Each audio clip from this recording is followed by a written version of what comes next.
ಮೈಸೂರಿನ ಬೈಲಕುಪ್ಪೆಯಲ್ಲಿ ಅಡಿಕೆ ಕಳ್ಳತನವಾಗಿದ್ದು ಸುಮಾರು 10 ಲಕ್ಷ ಬೆಲೆ ಬಾಳುವಂತಹ ಅಡಿಕೆಯನ್ನ ದೋಚಿದ್ದಾರೆ ಖದೀಮರು. ಪಿರಿಯಾಪಟ್ಟಣ ತಾಲೂಕಿನ ಬೈಲಕುಪ್ಪೆಯಲ್ಲಿ ನಡೆದಿರುವಂತಹ ಘಟನೆ. ಟಿಬೆಟಿಯನ್ ರೈತನ ಅಡಿಕೆ ತೋಟಕ್ಕೆ ಖದೀಮರು ಕನ್ನ ಹಾಕಿದ್ದಾರೆ. ತಿರುಮಲಾಪುರ ಗ್ರಾಮದ ಮುಖ್ಯ ರಸ್ತೆಯ ಅಂಚಿನಲ್ಲಿನ ತೋಟ ಅದು.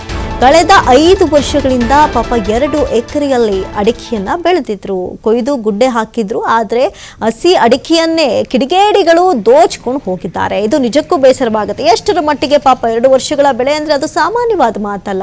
ಹಲವಾರು ಕನಸನ್ನ ಕಟ್ಟಿಕೊಂಡು ಬಂಡವಾಳವನ್ನ ಹಾಕಿ ಕಾದು ಈ ರೀತಿಯಾದಂತಹ ಕಳ್ಳರು ತಮ್ಮ ಕೈ ಚಳಕವನ್ನ ತೋರಿಸ್ಬಿಟ್ಟಿದ್ದಾರೆ. ಇದು ನಡೆದಿರೋದು ಮೈಸೂರಿನ ಬೈಲಕುಪ್ಪೆಯಲ್ಲಿ.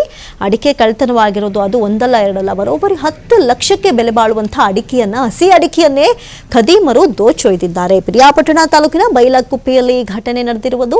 ಟಿಬೆಟಿಯನ್ ರೈತನ ಅಡಿಕೆ ತೋಟಕ್ಕೆ ಖದೀಮರು ಕನ್ನ ಹಾಕಿದ್ದಾರೆ. ಎಲ್ಲಿಂದಲೋ ಬಂದು ಇಂಥದ್ದೊಂದು ಚಿನ್ನದ ಬೆಳೆಯನ್ನ ಬೆಳೆದಂತಹ ರೈತನಿಗೆ ಇದೀಗ ಕಂಗಾಲಾಗಿ ಹುಡುಕಾಟವನ್ನು ನಡೆಸ್ತಾ ಇದ್ದಾರೆ.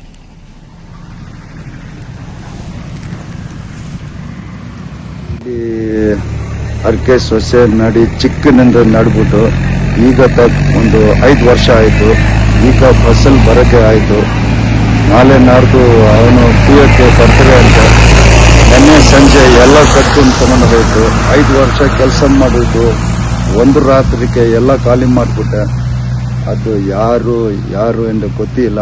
ಈ ಥರ ಮಾಡಿಬಿಟ್ರೆ ನಾವು ರೈತರಿಗೆ ಟಿಬೆಟನ್ ಹೊಲ ಹಾಕಿಲ್ಲ, ಹೊಲ ಖಾಲಿ ಬಿಡ್ತಾ ಉಂಟಂತೆ. ಹೊಲ ನಾನು ಏನಾರು ಹಾಕಿದ್ರೆ ಎಲ್ಲ ಕದ್ಕೊಂಡು ತಗೊಂಡೋಯ್ತಾ ಉಂಟು.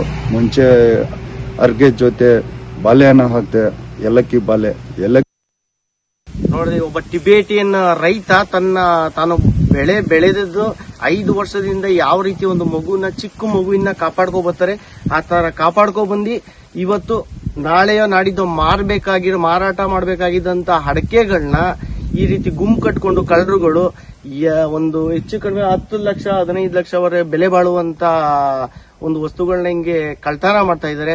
ಪಾಪ ಅವರು ಟಿಬೇಟ್ನವರು ಎಲ್ಲರ ಬೇರೆ ಕಡೆ ಹೇಳ್ತಾರೆ ಟಿಬೇಟ್ನವ್ರಿಗೆ ಜಮೀನ್ ಐತೆ ಬೇರೆಯವ್ರಿಗೆ ಕೊಡ್ತಾರೆ ಅಂತ. ಆದ್ರೆ ಜಮೀನವರು ಜಮೀನಿಗೆ ಏನಾದ್ರೂ ಒಂದು ಮಾಡಿದ್ರೆ ಅದನ್ನ ಫಸಲು ಬಂದಿರೋ ಟೈಮಲ್ಲಿ ಕಳ್ಳರುಗಳು ಈ ರೀತಿ ಕತ್ಕೊಂಡು ಹೋದ್ರೆ ಅವ್ರು